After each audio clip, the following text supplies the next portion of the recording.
Стадион. Емисија за вашата вистина.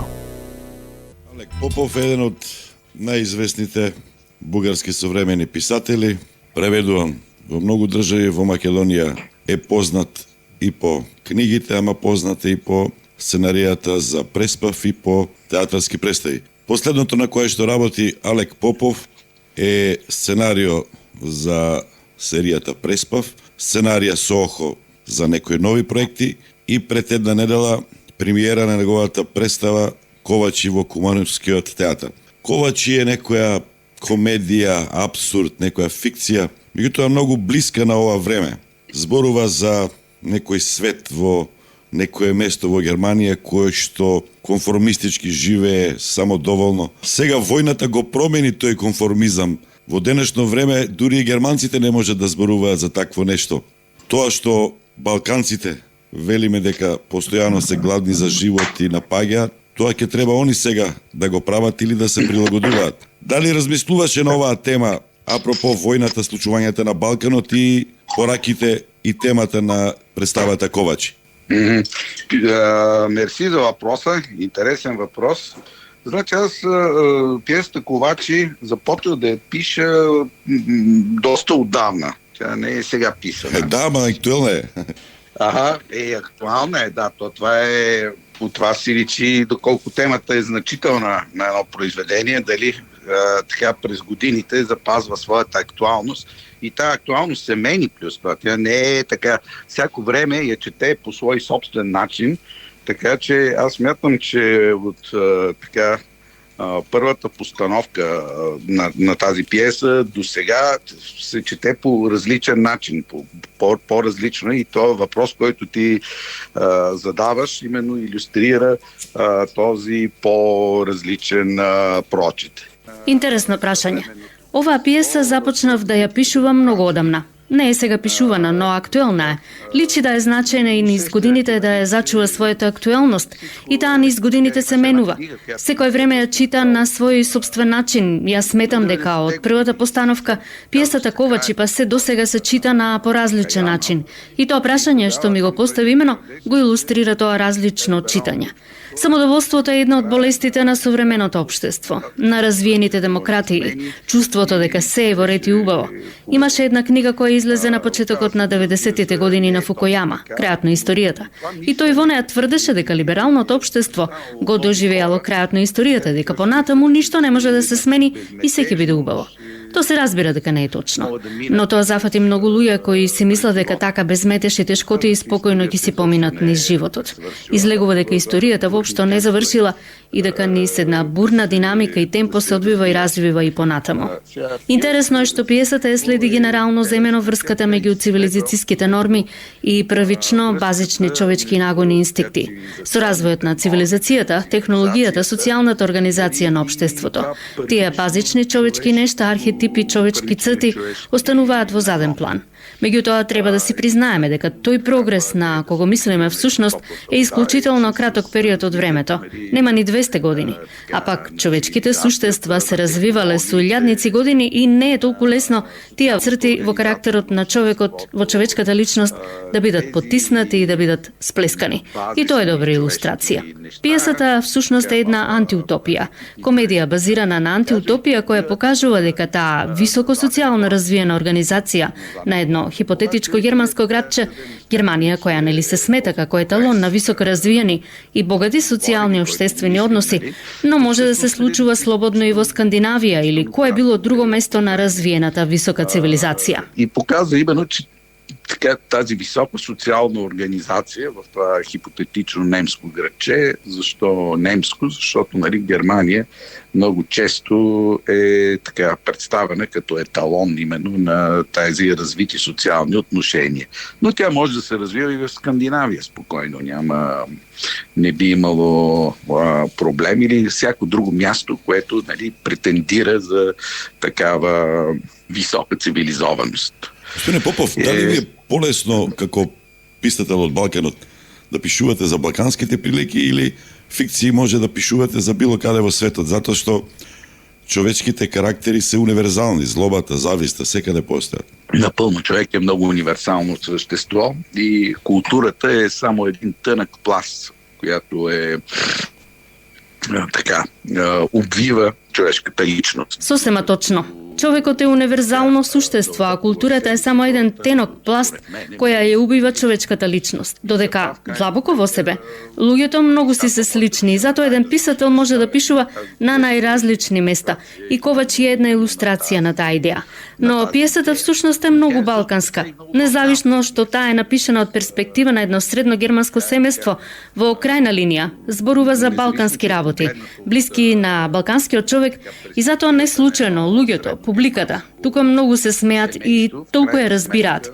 И уште повеќе што со Кумановскиот театар беше поставена на еден многу атрактивен начин. Са близки на балканскиот човек и не случајно хората тука толкова се смеят и ја разбират.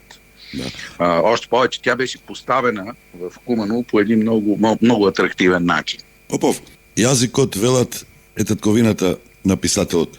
Дали вие некој сте се обиделе на друг јазик да пишувате, еве на англиски, на германски, или јазикот е изворот за писателот, најдобро може да пишува на својот јазик, на мајчиња јазик? Да, това е логично. Да, тоа е логично и природно. Писателот да се чувствува најкомфортно на својот јазик. Своја собствен Апропо глобализацијата, ова што се случува, дигитализација денеска, нема граници. Да, обаче истината е, че наистина с развитието на технологиите, с мобилността на хората, така с глобализма да го наречем, но с тази така по-голяма мобилност най-вече, много хора започват да пишат не само на своя собствен език и на друг. Да, меѓутоа вистината е дека со развојот на технологијата, на мобилноста, на луѓето не мора под глобализам да го именуваме тоа поголемо движење. Многу луѓе почнуваат да пишуваат на друг јазик, особено во тој компјутерски автоматски превод кој е на самиот почеток, но се развива многу брзо. Според мене, можноста еден писател да пишува на друг јазик е целосно реална. Јас сум се обидувал да пишувам на англиски, но за волја на вистината нема потреба. Има преведувачи на некои од јазиците што ги разбирам, како англискиот. Јас од многу близко можам да следам и активно да учествувам во преведувањето и редакцијата на тој текст. Така што не чувствувам потреба да пишувам на друг јазик. Уште повеќе што има една интересна карактеристика за балканската култура. Јазиците, јужнословенските јазици имаат многу специфична звучност и мелодија, која тешко може да се преведе и представи на француски или англиски. И во тие преводи секојаш се губи најголемата магија и богатството на јазикот, таа звучност. Додека во меѓусебните преводи на сродните балкански јазици, таа културна блискост, таа звучност помага во подлабокото навлегување, проникнување и поцелосно восприемање на содржината на текстот. Така че при тези преводи винаги се губи, може би, најголямото очарование на езика, това звучене, което в преводите между близките езици, като така на Балканите, това звучене, нали, и тази културна близост помагат за по-дълбокото вникване в текста, по-пълноценното му възприятие. Не случайно ве прашав ова, затоа што имавте една колумна апропо ова што се случува во Македонија и Бугарија за македонскиот јазик. Па велите, ако некој јазик се преведува, тогаш сигурно е различен јазик. И инсистиравте на реалноста и инсистиравте на тоа колку и да се блиски јазиците, особено во словенската група на јазици, нема јазик што не е посебен, без разлика колку е мала државата или етничката, националната група што го говори. Се секавате, во Капитал беше објавена таа колумна. Да. Аз така смятам, че това е една от особеностите на славянската група езици. Не мога да се сетя в момента за някакъв... Да, јас сметам дека тоа е една од особеностите на словенските јазици. Не можам да се сетам на некаков пример, што често се истакнува кога се зборува за јазични спорови. Да речеме каква е ситуацијата во Германија и Австрија. Но не може да се прават такви паралели со нив, затоа што станува збор за друг вид на јазици, култура, друг тип на историја, ако сакате. Ние треба да си ја гледаме нашата реалност. И таа е таква, дека генерално земено, со востанувањето на државноста, секоја држава си обезбедува свој јазик и тоа се случува на секаде во нашиот свет. Ако погледнеме, на пример, Чешкиот и словачкиот јазик се дури уште поблиски. Меѓутоа и покрај тоа си седат во посебна група и тоа никому не му пречи.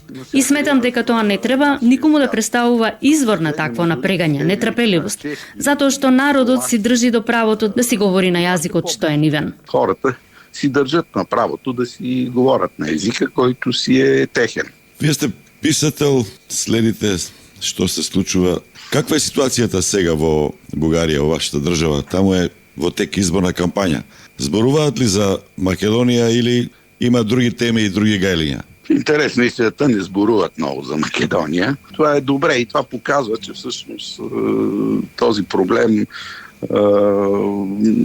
може би не е чак толкова, не вълнува чак толкова много българското общество, както някои политици се опитват да го... Интересно, не зборуваат многу за Македонија и тоа е добро и покажува дека всушност тој проблем не е толку постоечки и голем и не го бранува бугарското општество, колку што некои политичари сакаат да го представат, затоа што мислам дека голем дел од тие проблеми се вештачки создадени. Не е Македонија тема, многу повеќе луѓето ги вознемирува инфлацијата, несигурноста од блиската војна, од нештата кои се непосредна закана за нивниот живот, од несогласието, неразбирањето меѓу политичарите, кој е многу големо, но за жал и меѓу народот и граѓаните. Што не е само бугарски феномен, општествата се многу поделени, има многу објаснување за тоа и ќе ни треба многу време.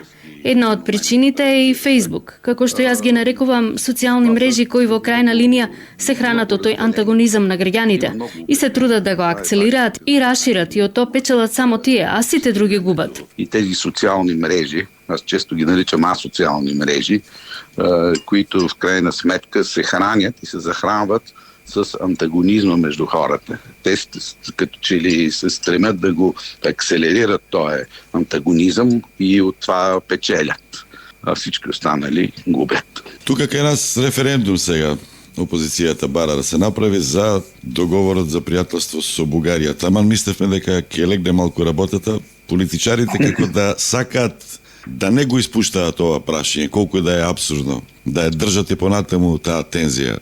Што мислите колку тоа народот ќе го прифати? Затоа што ако сватат и политичарите дека нема употребно вредност ова прашање, може би ќе се откажат конечно од него. Не знам, аз често казано не следя чак толкова много и в такива детайли тези процеси. За мен е много по-важно и така најпоказателно е, че в хората... Искрено кажано, не ги следам толку во детали тие процеси. За мене е најважно дека луѓето сакаат во секојдневието да соработуваат, да комуницираат меѓусебно, да прават заеднички проекти, сакаат да работат и кога се заедно може да постигнат многу, отколку кога се поделени. Се разбира, политичарите никогаш не се срамат да барат и да ќарат такви краткорочни дивиденди, без да видат дека цели поколенија, пред се млади активни луѓе, се лишуваат од можноста да ја шират својата комуникација, да работат, да развиваат бизнес, искуство и култура и на тој начин државата паѓа во се подлабока изолација, што не е убаво. Луѓето треба да си ги гледаат своите интереси, да имаат разбирање или за отвореност на Балканот. По този начин страната да изпада в все по-дълбока изолация. Това не е хубаво. И смятам, че хората трябва да имат предвид собствените си интереси, а те са да има разбирателство и отвореност на Балканите. Вие сте еден од најпреведуваните бугарски писатели, работите активно со вашата сопруга Диана Манева, често во Македонија, со Преспав реков дека работите активно. Како успевате да се разберете со колегите од културата, не само од Македонија, од Балканот? А политичарите не можат. Може ли да кажете некој совет за политичарите? Ами ние първо се държиме много възпитано. Човек трябва да се държи възпитано, държи се да бъде уважителен и така да не налага на другите хора. Прво, ние се однесуваме многу воспитано. Човек така треба да се однесува за да биде почитуван и да не им ги наметнува своите видувања на другите луѓе и да ги бара нештата што ги поврзуваат наместо тие што ги делат. Тоа за мене е една од основните работи. Имам роднини од Македонија. По таткова линија прабаба ми е од Прилеп. Така што генерално од различни страни имам блиски луѓе. Од Поморието, каде што е грчката диаспора. За мене Балканот е едно заедничко културно пространство и кога човек е деликатен, затоа што почитувањето е прашање на општа култура и основна норма на воспитување, тогаш нештата се подразбираат и луѓето може да работат заедно и да ја искористат својата културна близина Не за да се караат и спорат, туку да создаваат нови нешта. Балкан не за да се карат и да спорят, а да се създават нови неща. Член сте на клубот за бугарско-македонско пријателство. Тука членовите на тој клуб на почетокот беа така, доста на удар, речи си предавници ги прогласија. Имавте ли вие проблеми таму? Ви забележали некој во бугарското општество? Тези неща, общо взето, винаги много се спекулира с тях. Генерално земено, навистина многу се шпекулира околу тоа. Не би рекол дека во Бугарија има такви нешта, но се разбира. Има луѓе со желба, секој проблем да го политизираат, да искушуваат. Овој клуб е еден од подобрите што се случил. Треба понатаму да продолжи да работи и да се развива, да е место за разговор, за интересни дискусии, место каде се раѓаат нови проекти. Но се разбира, тој не може да ја заврши работата на политичарите, а и нема таква амбиција. Исто така, може да ја замени конкретната и живо соработка меѓу луѓето од различни професии, кои покрај сите тешкоти и политички нелагодности, продолжуваат да се консултираат и да работат заедно, и треба да се најголемите херои на ова тешко време, според мене. Луѓето кои покрај сложените услови пројавуваат волја, истреност и смелост да работат заедно. И проявяват воля и постоянство и смелост да работат заедно.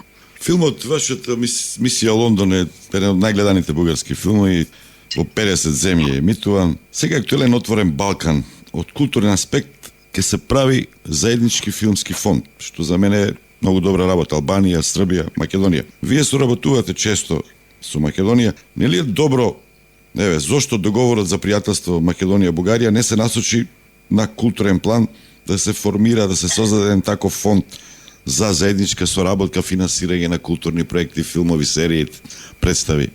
Аз съм бил винаги голям поддръжник на една такава инициатива. Когато съм бил възможно, съм го казал пред най-различни хора. Јас сум поддржувач на една таква иницијатива и кога сум во можност, тоа го кажувам пред различни луѓе, во различни ситуации сум кажувал дека Бугарија и Македонија би можеле да имаат еден заеднички фонд за охрабрување на културни проекти со кои ќе се конкурира. Точно е дека без финансирање, без сериозно ангажирање на двете земји, тешко дека може да се постигне нешто. Но се надеваме дека еден ден и тоа може да се случи. Таа иницијатива на заедничкиот филмски фонд е исклучително добра и се чини дека во одреден момент е добро и Бугарија да се вклучи. Затоа што киното е таква уметност, киното и аудиовизуелните дела кои бараат многу средства, бараат поголема публика. На Балканот ние сме мали земји и треба да ја развиваме уметноста, да работиме заедно, да имаме поголема публика и поголема тежина. Бугарското мото заедништвото е сила не важи само за Бугарија. И повече средства. А лесно се разбираме. Да кажа българския лозунг чини силата. Съединението прави силата, не важи само за България. Па токму тоа ми е малку чудно. Лесно се разбираме, иако се, со разлики јазиците, наместо да се трудиме нашите филмови, нашите представи, нашите книги да имаат што поголема публика, ние поради политичарите како да се затвараме. Общо взето така. Затоа што, например, Преспав добро поминува таму. Тука, под прикритие, мисија Лондон беше емитувана, значи, нема проблем никаков. Дали не се обидуваме, затоа што, турските серии се многу присутни, многу експанзивни тука. Србија има голема продукција, хрватите на времето Латинска Америка, а нашите продукции може уште повеќе да ги има и да се поприсутни на просторот на Балкан. Точно така е. Токму така и јас тоа го велам, ама тоа е работа на самите држави, да создадат услови таа соработка да заживее. На самите държави да създадат условия, в които тази соработка да процъфтява. Овој договорот за добрососедство е интересен. За жал повеќе се зборува за историја, отколку за оние други моменти кои што се најбитни, економија, култура. И сега интересни си тие протоколи, тој говор на омраза. Па ве става вас, уметниците, во една многу чудна ситуација да се соочите со евентуално ограничување на уметничката слобода. Што сакам да кажам, говорот на омраза навлегува во државни институции ако се финансира некој уметничко дело, како тогаш вие или Братислав Димитров или некој друг македонски драмски писател би напишеле драма за Гоце Делчев или за Цар Самуил. Каде ќе биде туку уметничката слобода ако цело време мислите да не погрешите нешто на бугарите или на македонците или на комисијата за историческо образовни прашања? На този етап най-добре е да не пишат тия драми, защото Во оваа етапа не се играат тие драми, но навистина, кога има такви ограничувања, не се одразува многу добро на творештвото, затоа што големите убави дела реално не го користат говорот на омразата. Тие не учат на такви елементи. Еден голем писател никогаш нема да се впушти во такви манипулации. Така че един голям писател никога няма самоцелно да се впусне в такива манипулации. Трето полувреме го гледавте ли, например? Не. Не, воопшто не сум го гледал. Што последно сега работите? На што конкретно работите и дали за еден писател поинспиративно е вакво време со војни, со кризи или му треба мир за да може мирно своите инспирации да ги преточи во производ? Истината е, че така, едно сериозно, голямо произведение винаги се Вистината е дека едно сериозно големо дело се создава од голема дистанца. То не е новинарска творба. И никогаш еден писател, секако за себе зборувам, различни ги има. Има потреба од далечина да ги гледа работите. Нуждае се от дистанция от събитието. Така че това, което се случва сега, вероятно за него ще бъде написано след 20, след 30 години. Тоа што го гледа сега, веројатно ќе биде напишано по 20-30 години, за да се добие од една страна пообјективно, а од друга страна подлабоко. Така што не можам да кажам дека оваа ситуација е особено инспиративна, туку таа повеќе создава затегнатост, изгорена се, прекин на приемот на уметничките дела, кои се оптоварени со многу политика.